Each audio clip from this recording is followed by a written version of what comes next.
Welcome to the Out on a Limb podcast. We are all interconnected to a greater web of consciousness. Our aim is to open your mind to a new world through having open-minded discussions about what we perceive our reality to be. Welcome, everybody, to another episode of Out on a Limb podcast, where we have once again a special guest. Anna Simone is here with us all the way from the Netherlands. Welcome, Anna. I want to give a formal bit of your background, but welcome to you. Thank you so much. Yeah, thank you for inviting me. We are so excited to talk to her because Anna Simone is a professional singer, a songwriter, a vocal coach, and an energetic healer from the Netherlands who goes by the stage name of Anna Simone. She's been active in the music industry for many years, working with some well-known names in the dance and hip-hop scene. Simone is also a beyond quantum healing practitioner and an ankh carrier who uses her galactic connections to provide energetic healings, light language, and voice sound healings. Super excited. Welcome. Thank you so much. Yeah. Oh my gosh, we're so excited to talk to you. We haven't had anybody that does this sort of work that you do. So I want to dive into all the aspects of everything that you do because it's just phenomenal. But I want to start kind of with your background. Obviously, you are a talented singer-songwriter, and that probably showed up at a very young age for you, I would imagine. But in terms of the spiritual or metaphysical aspect, what was it like growing up? Did you have a religion in your background or any kind of understanding of spirituality at that time? What did it look like? No religion, but I have two aunts that are medium, and I always was really into like the paranormal stuff, and it really helped me to have them and hear their stories and see what they do for a living. And my father is really spiritual and really open-minded, but well, he is spiritual, but not in a sense that maybe we are. But he's an artist. He makes sculptures, and he's really, really sensitive. I see him as like he's a light worker, but he doesn't know it. Mm-hmm. And my mother is really, she's not really that spiritual, but she's open-minded, and she heard so much of her sisters that she is like, it's getting more and more normal for her when she hears some of my crazy stories. Now she's like, okay, cool, interesting. So, and do you have siblings? If you do, are they into this sort of thing too? Yeah, I have two sisters, and they're not as much into it as I am, but my oldest sister is getting more and more into this field. We're a family that, we don't got the jab, and they're like also really critical to what happened over the last few years. So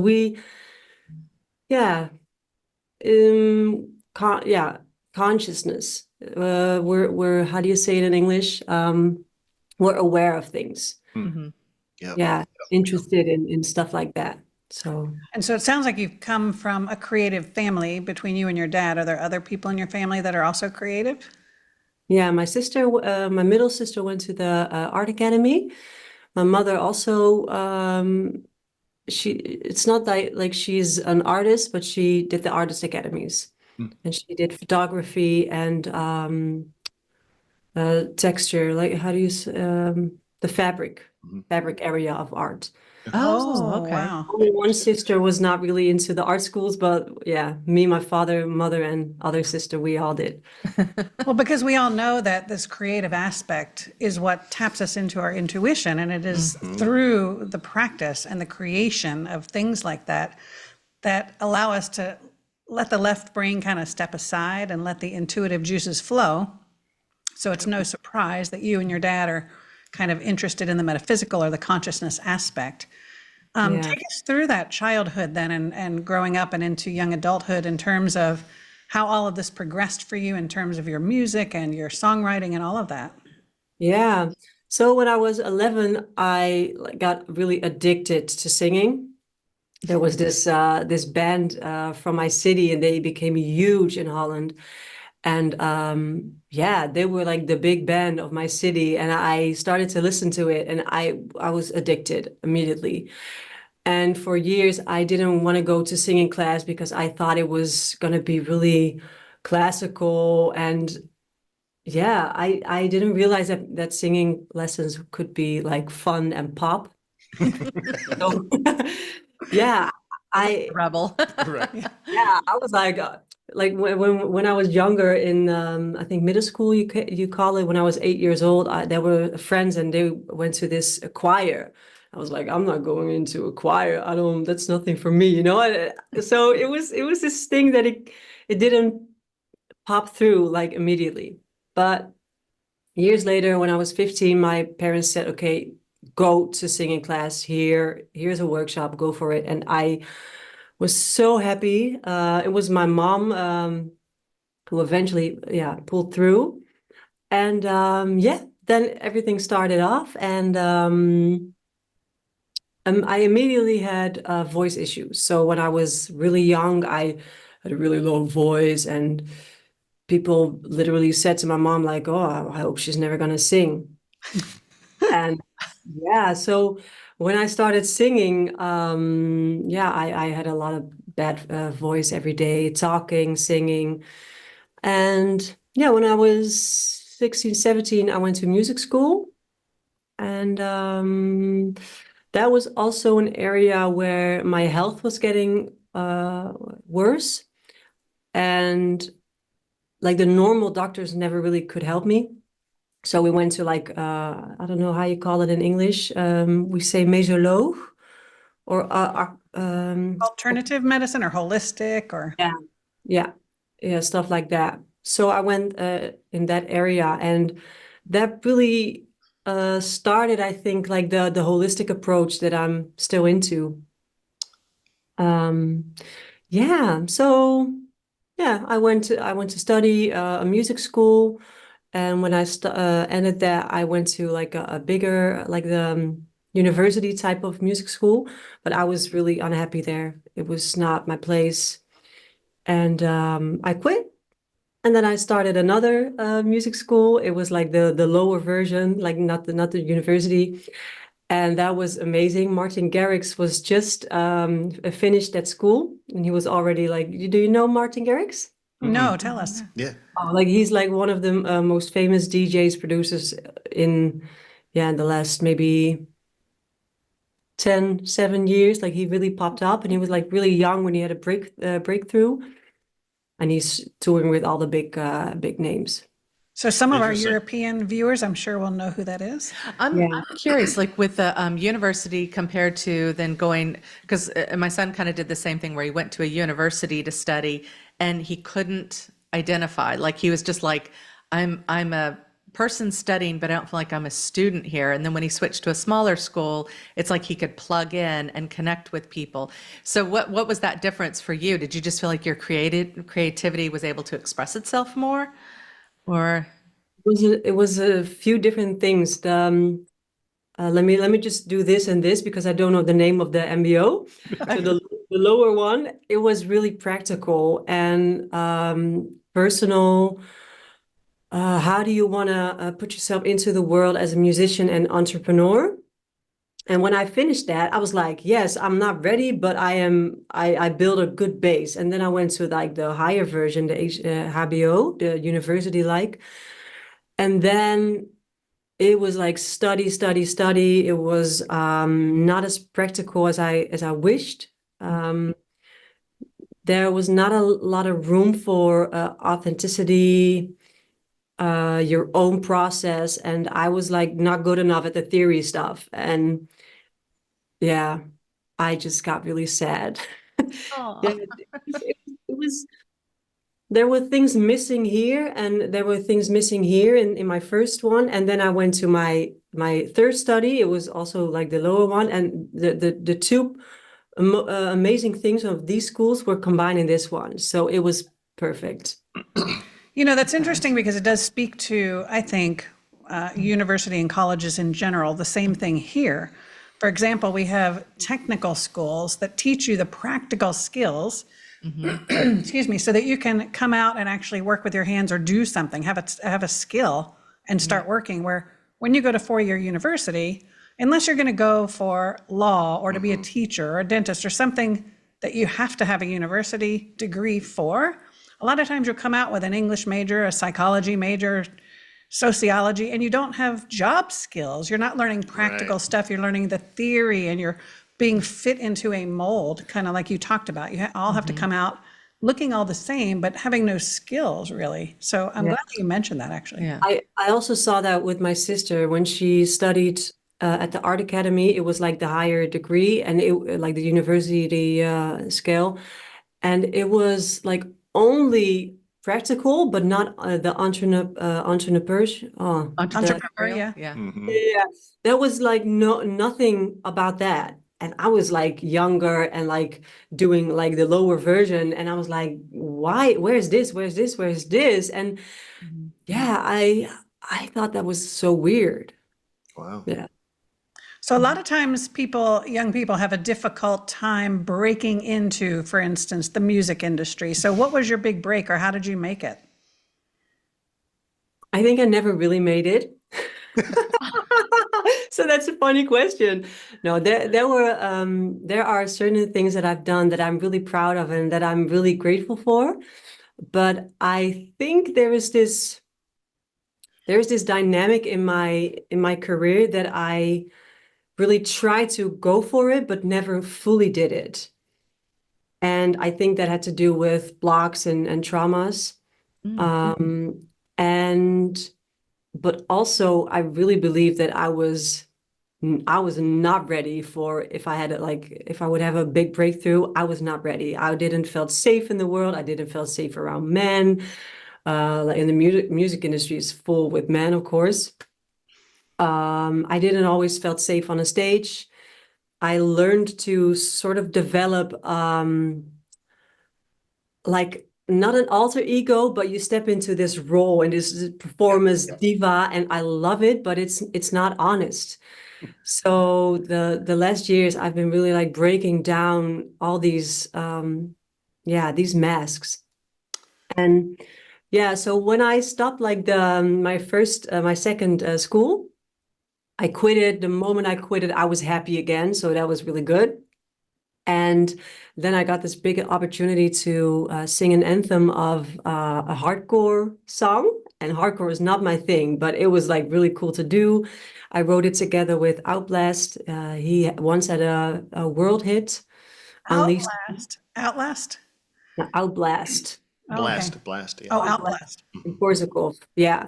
So and yeah, it was amazing. It was like the anthem of the festival, and I performed on a gigantic stage with the most amazing lasers, and there was firework, and there were like 18,000 people. I was like, what the fuck? Dang. I was so nervous. Oh my God. I remember like I was so nervous. Yeah. So yeah, that was really cool. And that came out of the blue. Are you guys into human design? Little bit. We don't know a whole lot about it. But- We need to do a whole show on it, frankly, but tell us what we need to know. Oh, really? Oh, I haven't seen it. Oh, cool. No, we need to do a show on it. Oh, you we need haven't. Yeah. We have not. Yeah. So I'm a projector, and projectors really needs to like feel an invite or get invited to do something. But you need to show yourself to the world so you can get invited. And it's really funny that like the cool big things that I did was I was invited. So a few years back, before the pandemic hit, I got asked by Rissa from the Wu-Tang Clan. I met him at my last school, my third school. And yeah, it was like 2 years after I met him, and he was in Holland, and he said like they had a big tour, world tour with One Republic ships. I forgot the name. Public Enemy and De La Soul. Yeah. Yep. So he was in the studio. He was like, yeah, there was this girl on this school. I want to be in a studio with her. So the day after, he talked about me again, and a friend of me was in the studio. He was like, oh, you mean this girl? Yeah, call her up. So I just got a call out of the blue. I was giving singing classes.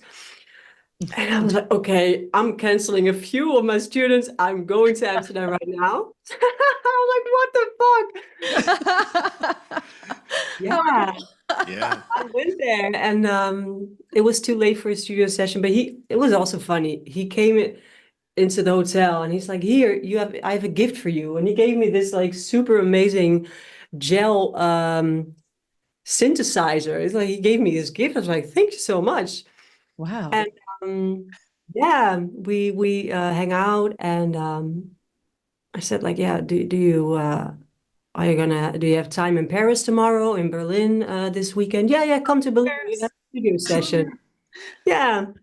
Yeah, my old studio of a musical teacher, he was there and he said like, okay, take your passport with you. I'm sure he will take you to Paris tonight. I was like, shit, I don't have my stuff. Like, ask if you can, if he has his time this weekend. So I asked. And yeah, so I went to Berlin and we had a studio session and I met a friend of Riza and she apparently was an ex of Tupac.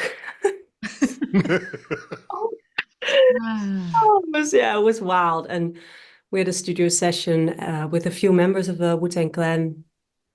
Yeah, it was really special. Yeah.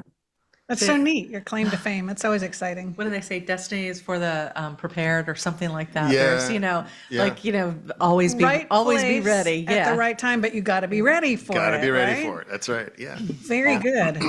And it was really funny because I never really grew up with the Wu-Tang Clan. I grew up with hip hop, but Dutch hip hop. And so I was amazed that I was with them, but I wasn't in a space of I look up to you guys, you're my hero. That was really a good place to be in, and I never really listened good to their lyrics, so I wasn't aware where they were at, but they were talking about like conscious and energy, and I was like, nice. Yeah, so it was a cool experience. Wow. It's amazing. So being a musician and understanding frequency from that perspective, did that make it easy for you to bridge into the understanding of frequency from a metaphysical aspect? You already having an understanding of how it felt in your body, for example, and that sort of thing? Yeah, I think when I look back at my old lyrics, I see that I was always busy with like trying to make positive lyrics and uplifting and empowering lyrics.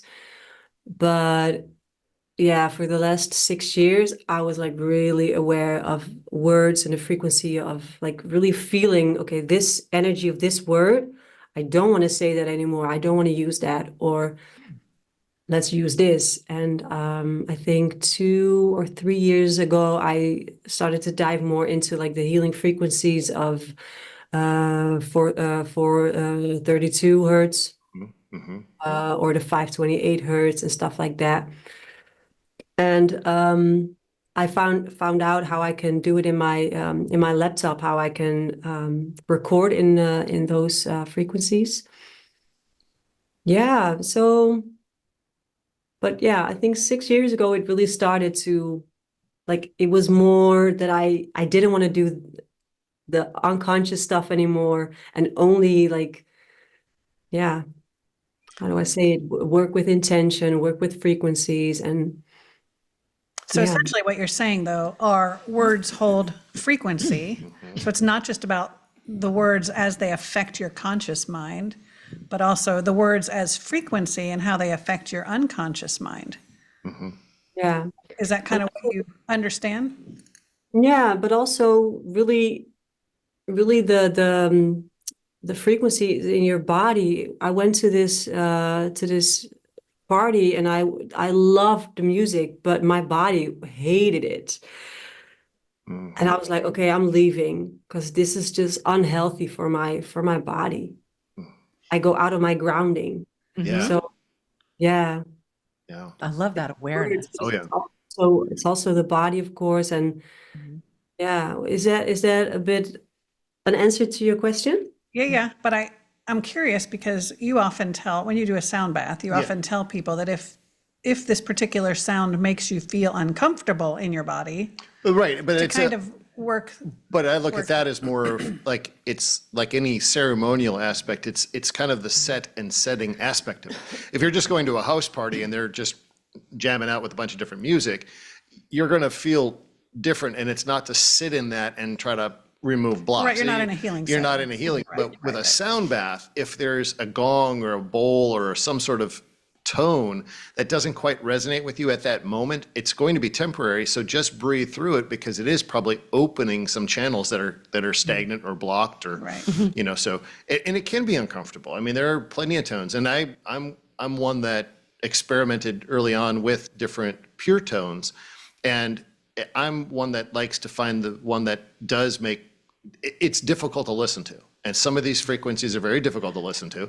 And I would, for just a half an hour, I would put it on at just the right level in the headphones and just lay there, and just as uncomfortable as it was, but I knew it was doing some removing or healing or whatever. So yeah, so it's quite interesting. Yeah. I did notice when I started channeling, in the beginning I didn't really channel words, mostly tones. Then I would try it on friends. So I was like, "Can I do a healing for you?" Yeah, of course. So I was recording a channel's audio for a friend, and there were moments when I was making really ugly noises, and it was or something like that. Right. Right. And then ooh, stuff like that. Or, ooh, then it was like more clear. And she said to me afterwards, like, the moment you started that, like I felt something buzzing in my body and I cried. And it was like that certain frequency hit it like a trauma block, and it loosened up. And then I went to like, ah, like, you know, so it's really funny to work through it. Yes. Right, that's exactly what I was trying to get at, really, was the difference between, for our audience members, understanding sometimes if a frequency doesn't feel good or resonant in the moment, depending upon your circumstance and where you are, your set and setting, like you said, Right. you may not want to avoid it. Sometimes you do want to avoid it, like you talked about. If you're listening to stuff that's like some of the dark rap or dark, what do they call it? Death metal and all that kind of stuff isn't healthy for you either. So sometimes it's good to avoid it. Sometimes it's not good to avoid it. And I was just trying to show the difference in paying attention to that, actually. Yep. I think if you ask if it's for you, you'll get that resonating feeling of, okay, like you're saying, Yeah. you know, just ask, and I think you'll feel Yeah, it. and I mean, we've even had experiences with, you know, when we do a group sound bath here in this space, we had one lady that just spontaneously just started speaking light language. It was just, she was laying on the floor, she just couldn't hold it back any further, and she just started, not, I won't say whispering, it was just above a whisper, and it was just, and she knew that that was already in her because she had an experience as a child in church. And in church, it's speaking in tongues, but it was, you know, in church, if you're in the pew speaking in tongues, your parents are going to be like, you know, be quiet. Well, that was always been in her. So it was interesting how tones or the music, kind of like that, it opened that channel up and brought it through. So Let's talk about that. This light language that was coming through. We call it light language, no matter what it sounded like, because it can sound like a whole bunch of different things. tones and whatever, yeah. Which came first, your light language or the connection to the energies that were providing the light language? Which one came first? Simultaneously. Okay. I had this amazing experience. It started off with my Pleiadian guides. And shall I tell the story in detail how it was? Yeah, for sure, yeah. It was, I love to tell it. So I was laying in bed, and that day I read in this book about guides, and I was already in contact with an archangel, and he was the only spirit I felt at that time. And I read in the book, and I was like, oh, it would be so cool to have contact with other multidimensional beings, you know, of the light, of course. And like I always set it intentions of like only connected to the light and source and stuff like that. So yeah, I set the intention again, and I was laying in my bed and I felt a presence I was like, oh my God, this is already happening? That's fast. And yeah, I think what happened, it's really long time ago. I think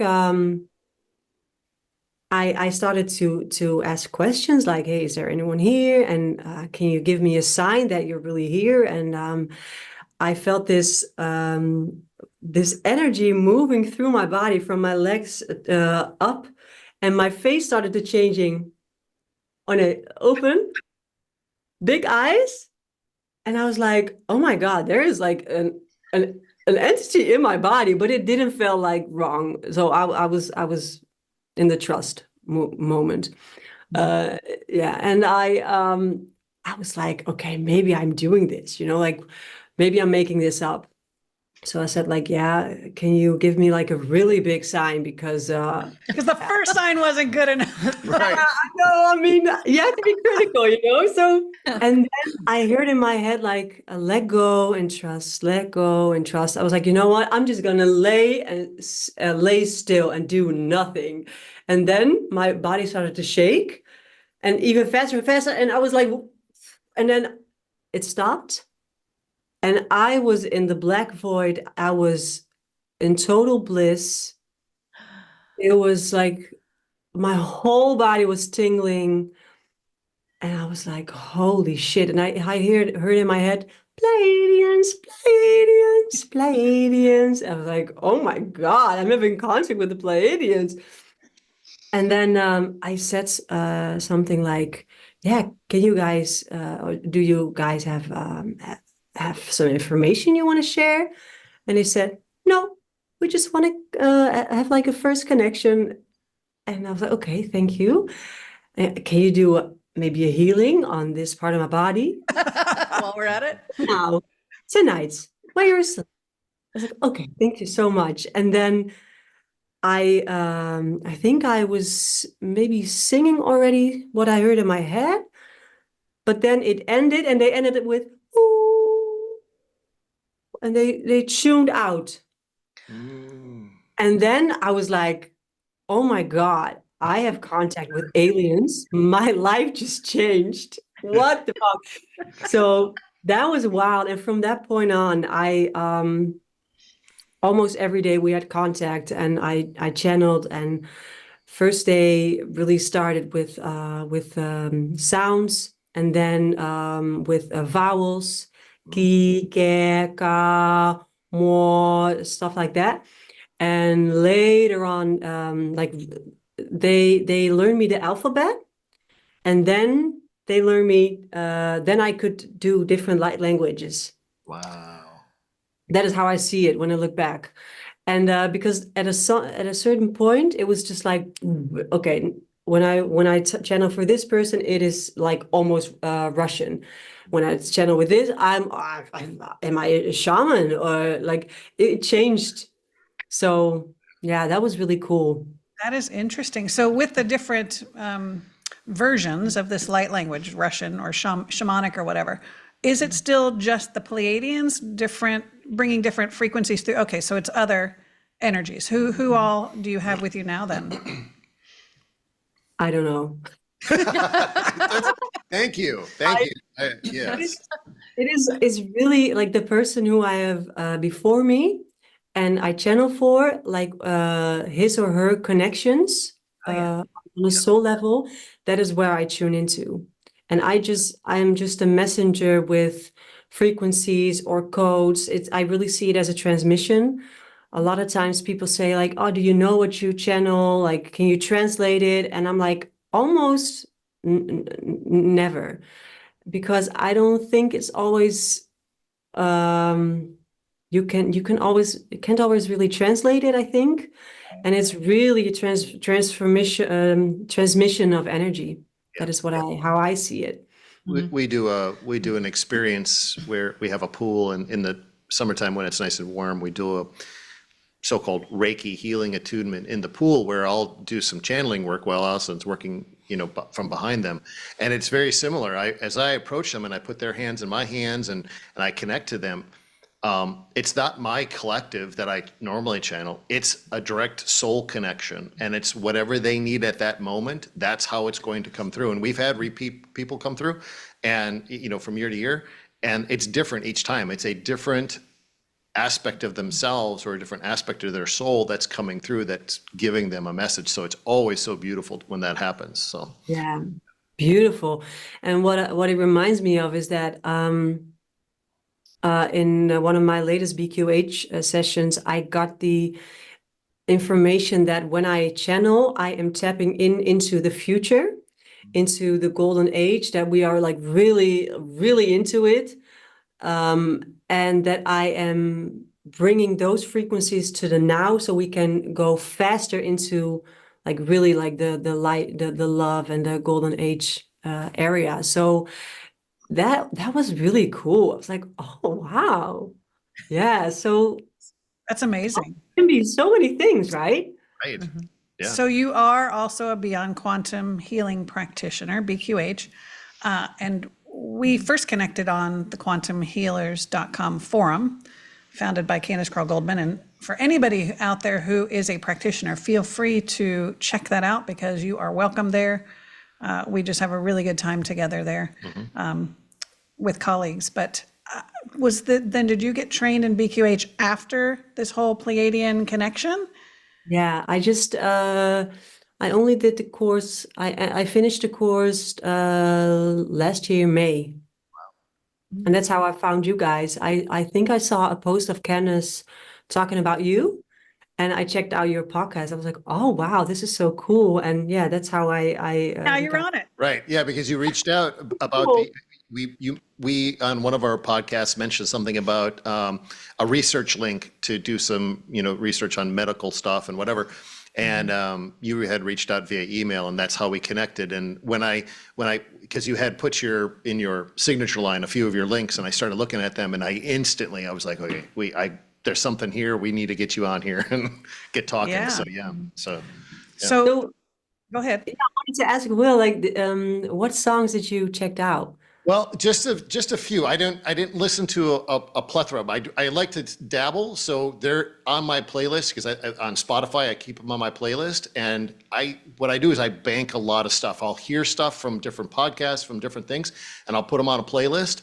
And when if I'm driving somewhere and I'm like, I don't like what I'm listening to, let me go to my playlist and I'll grab something. So it's banked. So I sample it for about 30 seconds. Yep, I like that one. Bank it. Like that one, bank it. So they're all banked in there.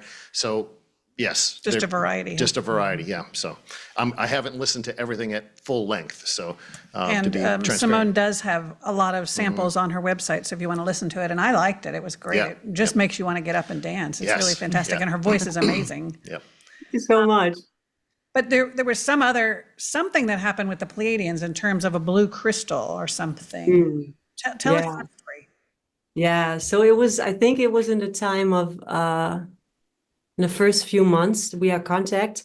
I was laying in bed, and there they were again. And I felt some being took my hand and said to me, close your eyes. So I was like, okay, cool. And then I heard like 3, 2, 1. And I was like, okay, what's happening? And then she said like, okay, then she said like, close your eyes. And I closed my eyes, and I was already like up in space with my energy, and like the rest followed. And I was somewhere up there in the galaxy, and there were, I think, 12 beings around me. And they said, okay, we want to give you something. And they had this blue crystal, and they put it in my throat. So it was a really slow process. So they Wow. put it in there, and I was like, oh my God, what's happening? But it felt really good, like, again, tingling and feeling bliss. And they said, this crystal is for you. No one can take it away. Only you can decide if you don't want to have it anymore. Wow.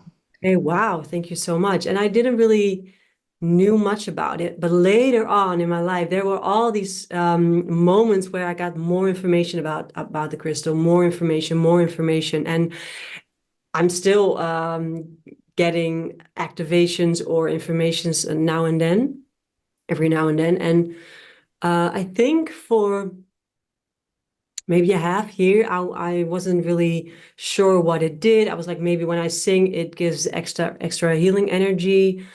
But I met this guy, we started dating, and on our first date, he talked about this blue crystal he saw in a hypnosis he was giving to his friend. Wow. And we were like, what the fuck? So that's cool. So the day after, I was going to meditate with one of my best friends. And she really got, she was receiving information more easily than me. For me, it was more like the tones back then. And we were meditating about it. And she saw a life of Atlantis, and that there was this really big temple, a blue crystal Pleiadian temple. And there was this one healing chamber. At the time that the darkness went like too big or grew too big on the planet, we had to destroy the whole temple and to keep the crystal safe. And the crystal was cut in 5 pieces. And my friend was in a sort of outer ring, and I was in the inner ring. And there was a question like, who wants to be the guardian of the blue crystal? And me and 4 other people stepped forward. And that's when I became a blue crystal guardian. And they gave it back to me because it was safe again to have this energy on the planet again. And the moment she said it, before I logically like got the information, I already cried. I was like, oh my God, it resonated so deeply. And later on we found out that the crystal is from another planet. We don't know the name. We call it a blue crystal planet. We went into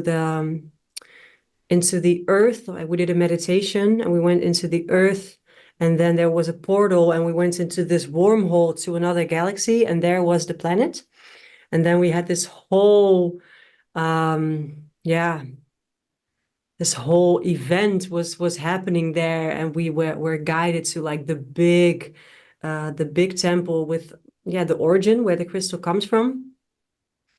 And it was huge. It was like, I think 5 meter wide and 8 meter high. It was huge. And so every now and then we get more information about it. And I work with it in songs, but also in the ground here where I live in Apeldoorn. I work in the tree grid. I sometimes have a connection with Dr. Emoto.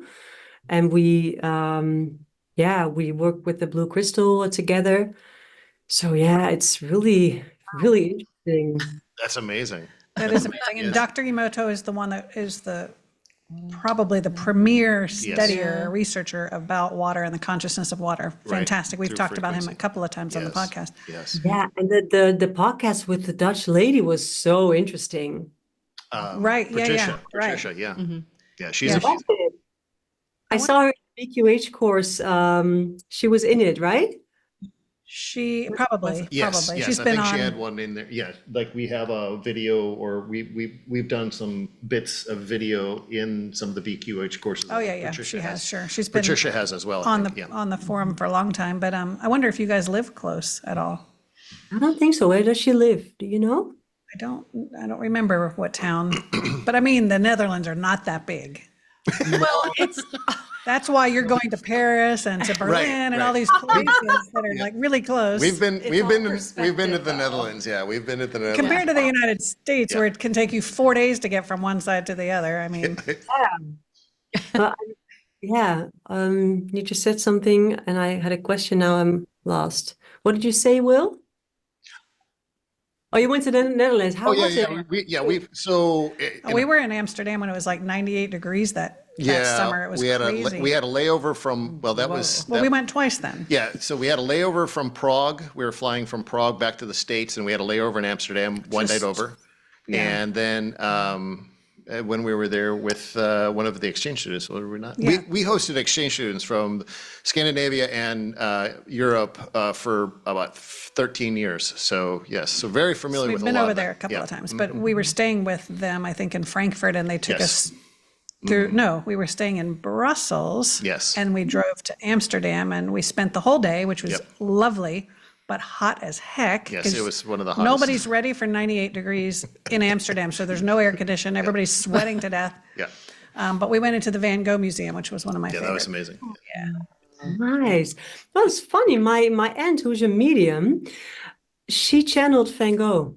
Really? Wow, neat. Yeah, there was this guy who was writing a book about Van Gogh, and he reached out to my aunt, and she was like, "Yeah, that's not how I work. I mean, I don't like call them up. They come to me, and sometimes they don't come. But you can come by, have a cup of coffee." The day before he came. Van Gogh was there in the kitchen. She's like, "Yeah, you come back tomorrow." So the guy came in, and she said, like, "Well, he is here."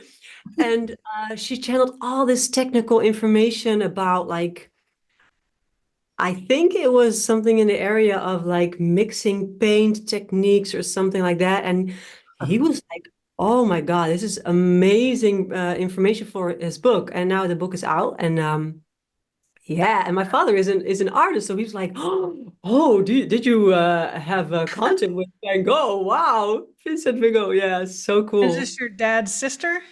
Mom. No, my Your mom. sister, sorry. I Yeah, missed that. wow. Maybe we can try to bring in Van Gogh. That's Or hilarious. somebody else, right? Oh my God, yeah. So we also described you, or you describe yourself on your website as well, as an ankh carrier.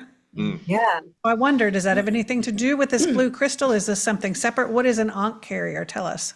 Okay, I'll get it out of I always wear it with me. So this is an ankh. You probably know it. And I was looking at your earrings. They even have the shape of an ankh. So yeah. Yeah, they look like it, huh? So wait a second. You were saying, hold on, let me get it. And I thought you were just pulling something little from your back pocket. So, No, I wear it like this. Got a whole holster for it. oh my Oh, gosh. look at that. Yeah. Okay, I'm glad I asked because I was just like, where the hell did that come from? Whoa. Okay. Where are you storing your ankh?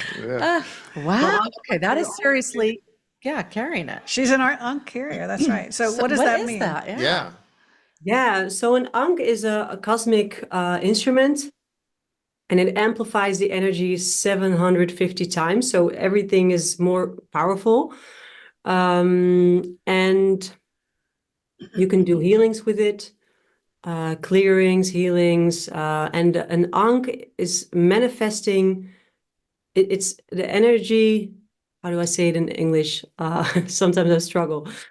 It is an energetic tool that manifests in the material form. So yeah, it from the energy to the material realm. Interesting. And an ankh is always on. Like this is a two-leg ankh, and one leg. When an ankh has one leg, it doesn't work. It's the symbol, but this is the instrument. Oh, learn Yes, there is a big difference. And the god Ankhmania is linked to the ankh, and a part of his soul is put into the ankh, and that is why it's always on and it's always working, and it always brings out cosmic energy. So everywhere you go, it brings extra life force to shake things up, to bring things to the surface, bring creative life force energy. Yeah, so that's maybe why they call it an ankh holder, because you hold it and you go to places, and you, of course, with our soul, we also lift things up, places, people. But with this, it's more powerful. And the ankh works on, when you are an ankh holder, you are helping to get rid of the karma of the earth faster to go into the golden age.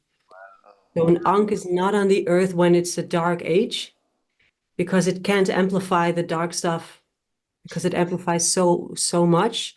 So when you go to a new golden age, more and more people are getting an ankh and work with an ankh. Interesting. So can we choose to become an ankh carrier? Is this something that's gifted to you, or how does that work? Yeah, it depends. Some ankh teachers, you can just buy one and you can learn some teachings, and then you are an ankh holder. My ankh master, he's really specific. He doesn't want to give certain people an ankh. Yeah, but I don't know. It's, if you wanna be and you feel like really strongly connected to it, go for it. And What yeah. was your calling to Thank it? you. I was just going to ask. So what You led realize we share a Right, mind we during do, these right. sessions, like it's this great. Right. What led up to the point at which you said, Felt called. this is something that I'm being called towards, or it was like kind of thrust on your path, or how did that all turn out? So the friend I was meditating with around with the blue crystal, we were meditating again, and we went into the earth somewhere in Egypt, and there was this tombe, like the secret chambers, and there was this orange red crystal, and we got an initiation from it, and she got this this scepter, I think, and I got an ankh. And I got it, like it was put into my energy system. I was like, oh, cool. I knew the symbol. I didn't know much about it, but that happened. And then later on, I met a girl who was an ankh holder of this type ankh, because there are a lot of different types of ankhs. And I met her, and she talked about it, and I was like, whoa, oh my God. And I want one too now. Right. I'm excited. so I told her the story, and I was like, yeah, maybe I'm also an ankh holder because blah, blah, blah. And I told her, and she really, her response was like really neutral. And then there was this other just, shifts conversation. Wow.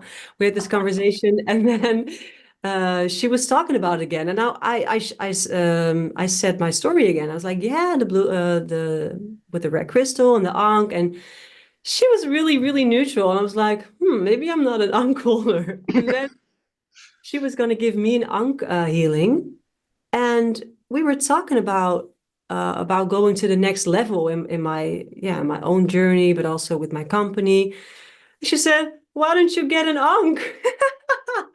And at that moment, I was like, yes, I needed to hear that. So I told her again the story. She was like, she never told me that. I was like, yeah, I told you twice before. What? Can't remember. That was weird. And yeah, and then I called up with her ankh master, and he checked in, and he said, yeah, I want to give you an ankh. And that was really life-changing. I'm really grateful to work with it. It's on a deep soul level, you remember how to work with it. And it feels like, yeah, he's my buddy. I have him with me all the time. I work with him all the time. An ankh, you give it, you don't ask to do this or that. You give him an assignment. Okay, ankh, do this, and he does it for you. So it's wild. I'm so happy. Wowza. Yeah. That is so Maybe we need neat. to get baby on. I think we need to practice. Yeah, I Yeah, think that right? would be cool. I've never heard of the two-legged one. I want to see about that. I Yeah. have an ankh that I wear frequently as just a piece of jewelry. Yeah. But is It it, doesn't have the two legs. No, it's But just no, I've never heard I've of- never seen the two-legged one. I've never No. seen the two-legged one. So that's all brand new to me, and I think it's quite interesting how, you told the story to her twice, and it just the third time? right. It wasn't timing. The timing wasn't right, and that's so important along any of our journeys. It's all about timing, and if it isn't meant to be heard or meant to be felt or meant to be done, it's not going to be until that right moment. So, yeah. And I just had an insight, like I was in this, like this moment was in like when the pandemic was really intense. Like all the lockdowns were still there, and we were in this group with light workers, and it was like a really special group, but it turned out to be like it was a cult, a small cult. Ah. And she was like really skeptic, the girl. And she was in it, but she was not really in it. But I got sucked into it really, really bad. And the moment I was getting an ankh healing, I had a feeling like I already had sort of a fight discussion with one of the cult leaders, sort of. And I was like, this is not right. I don't like this shit. And she gave me the ankh healing, and a week later I was out of the group. But of course, an ankh can't amplify the dark stuff. So now I'm like, it definitely wasn't timing because I was still learning stuff in the cult group. Yeah. Yes. That makes a lot of sense. Wow. And in addition to all these things that you do, all these amazing things, you also create these energetic oil roll-on things that you sell on Etsy. Tell us about that. Yeah. So the moment I got my ankh, I started to make sprays and oils, first sprays. And I was like just being creative with it, like, oh, let's make a spray for cleaning my room, or make a spray for more happiness and joyful, like to boost my vibe. And I did it more and more and more, and then I started to make them more complex energy codes in one spray. And I was using them also in my when I was teaching vocals. And at one point, my friend who I'm meditating with a lot, she said to me like, oh my God, they're so good. Why don't you just bring them out and share them with the world? And she said it a couple of times. And I think the third time or so, I was like, you know what? Why not? Let's just do it because I think it's fun. So yeah, I created them this summer. I'm almost ready to launch my Etsy shop. I'd love to send 3 of them your way if you want to, explore them. And That would be fantastic. How gracious. yeah, of course. I made 8 different oils, and I can share the different types, and you can just tune in what you Sure. What's the name of your Etsy shop? Do you know yet? Healing Sparks Shop. Okay, right. Same as your website. HealingSparks.nl is your website, and Healing Sparks Shop. Awesome. And do you anticipate it launching really soon? Do you have Yeah, I think in 1 or 2 weeks. Awesome. Yay. Wow. So it will be Just in launched time. by the time this airs. It will be Yes. launched. So Yep. you guys go look for that. And tell us, this has been fantastic. We could keep going because the whole galactic piece, all of these pieces are fantastic. But tell us what all you offer then for clients. They can see this on your website, but tell us what all you do. You do vocal coaching and all this stuff. Yeah. So the thing I mainly want to focus on most is voice blockages. So I give workshops here in Holland. We call it stembevrijding, freeing your voice. And I really work with your energy field and energy tools and calming your nervous system. And this summer I learned NAET, NAET. I'm not sure if you know it. It's an allergy technique. You know it? No. N is from the one who founded it. I think she's Indian. And A is from allergy, and elimination, T technique. I have, Okay. yeah, actually, I have seen that. Have you? Okay. Yeah. Interesting. Okay, so I had a lot of allergies, and I got rid of them with that technique. And I was like, this is like the most mind-blowing technique to get remove blocks. And I was like, oh, it will be so cool to learn this for voice blockages, Oh, wow. emotion blockages. Because a lot of times it's really nice to work in your energy field and try to remove blocks, but if you don't get to the core point, there are so many layers, I was like, oh my God, let's try this one.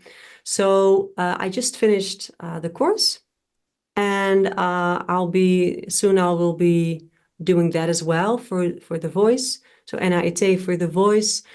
And Access Your Voice sessions I do them also online. And it is more of more of a journey. Like we go into like the voice blockages. It can be ancestral, it can be past lives, it can be just working in your chakra field, and then we combine it with singing. So that is what I do, Access Your Voice, and the oils. I also do BQH sessions, but I don't do them as much, but I love to do it. Yeah. So all kinds of fun stuff. So check her out for sure. All of her contact information will be below. And we have a whole hour has gone by. This was so fabulous, this discussion. I thank you, Simone, so much for coming on and joining us and talking to our audience about all this fun stuff. Yeah. Thank you so much for inviting me. Yeah. Absolutely. I feel like I want to ask you questions about your journey and Well, like we're your going to close here in a minute and we'll chat away. Yeah, yeah. But thank you to our audience for watching Out on a Limb podcast. Hit that thumbs up. And until next time, we'll see you later. See y'all. Bye. bye-bye.